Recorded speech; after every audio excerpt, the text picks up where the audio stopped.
po, naka-flash na inyong screen. Yan po yung naghasa po sa kay alias Ana na si Javes Canag Alonso. Talo talaga to yung mga ganitong klaseng mga tao. Good afternoon po sa inyo, Ma'am Ana and Sir Tatay. No? Pwede po ba kami mabigyan po ng background po kung ano po yung nangyari sa inyo po, Ma'am?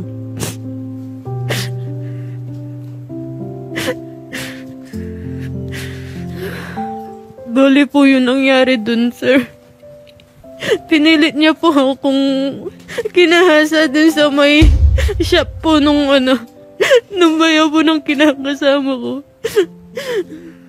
Ito po ba, Ma'am, yung naghasa sa inyo? Ma'am, itong naka-flash sa inyong screen, itong si Javes Canag Alonso?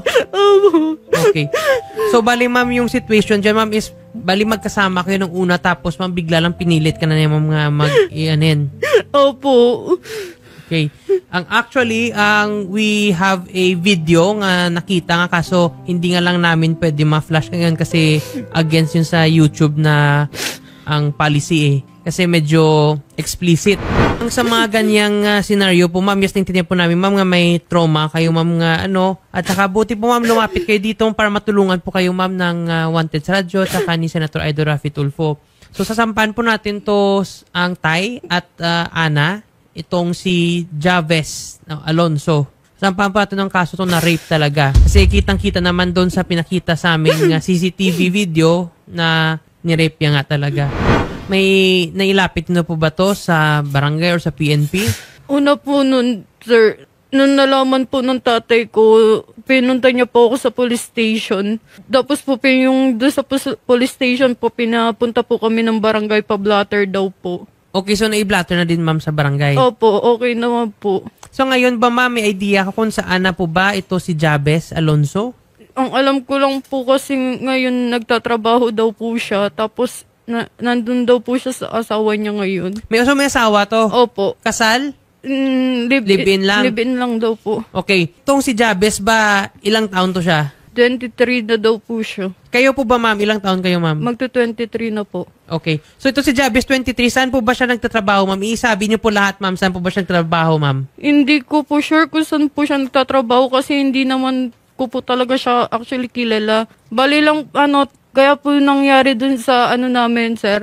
Yung bumibili lang po kasi ako ng yosi dun sa tindahan. Malapit po dun sa kung saan po yung pangyayari. Tapos, sa likod ko na po yun siya, sir eh. Tapos, syempre, na po ako, may birthday yan po kasi pinunta namin. Tapos, sinama po ako nung mama po ng kinakasama ko kasi wala po akong kasama dun sa bahay.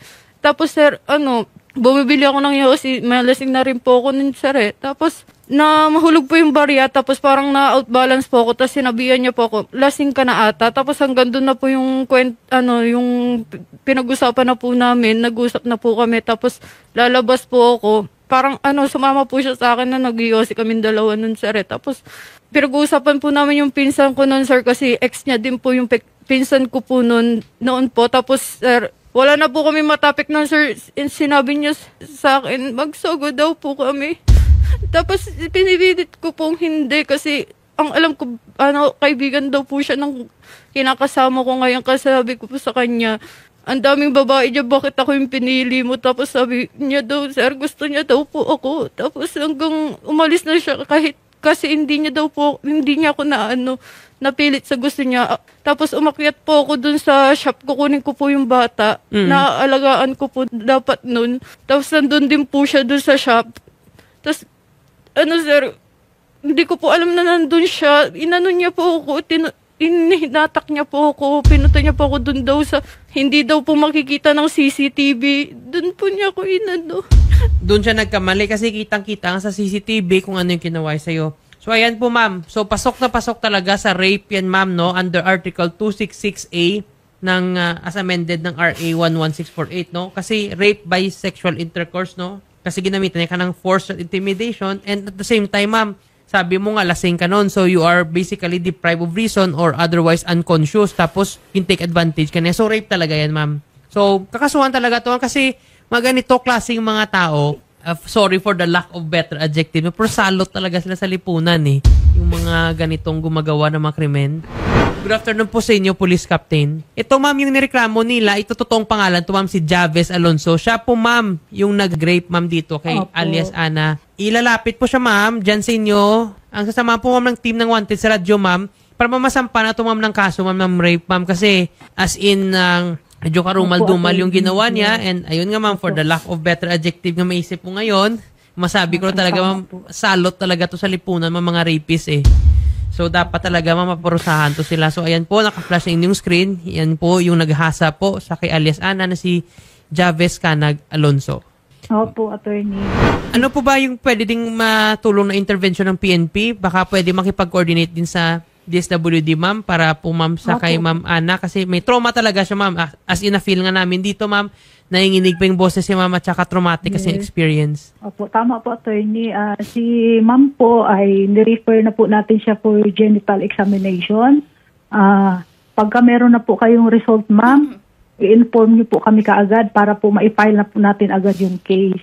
And then, we will also coordinating with the DSWD for intervention po sa kanya po. Okay. Dahil po sa kanyang naranasan. Salamat dyan, ma'am. At least, ma'am, matulungan din to, ma'am, si Ma'am Ana. And mapabilisan ang kaso, ma'am, kasi, ma'am, meron namang ebidensya. Actually, we have a copy, ma'am, ng CCTV footage. Kung kitang-kita talaga yung pagginawang paghahasa ni Sir Javes, eh.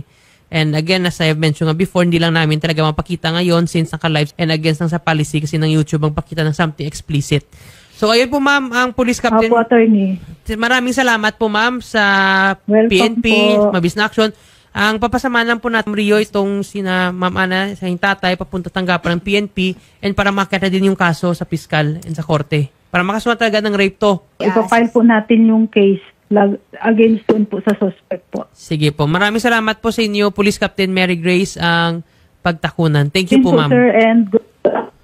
Ang tutulong po talaga yung Tinawantad sa radyo para makakamit kayo ng hustisya. Kasi sa totoo lang, ayun nga, salot talaga to yung mga ganito klaseng mga tao. So, kailangan talaga sila makulong, maparusahan.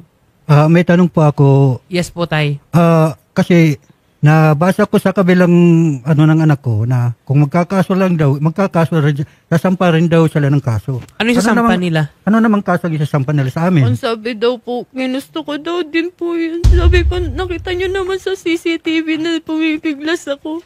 Ay, ang dyan sir, ang sabi-sabi lang nila yan pero wala lang basis. Tayo, malakas yung ebidensya natin laban sa kanya. At saka, ilang beses niya sabi tagang Supreme Court, no?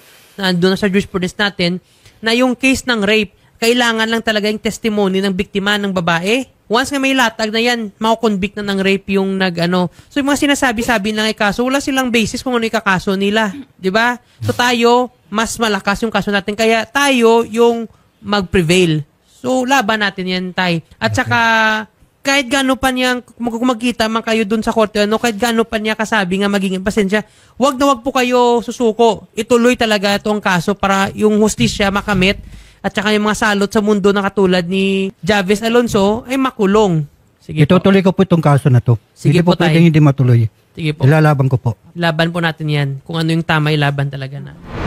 Ma'am Ana and Tatay, assist po kayo ng reporter natin patungo po dito sa tanggapan po muli ni Police Captain Pagtakunan, ang Chief WCPD ng Pasig City PNP. Maraming salamat po sa tiwalang binigay nyo kay Idol Rafi.